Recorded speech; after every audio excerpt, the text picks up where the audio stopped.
It's like, I can't pull it out. It's stuck. No, put it in. What is it? Stop.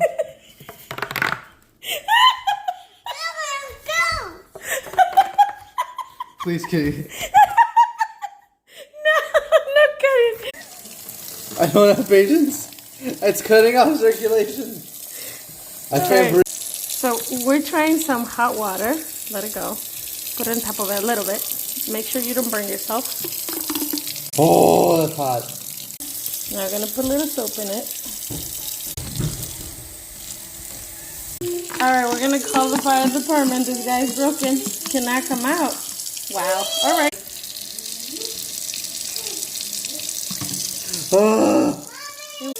Ow, not good for kids.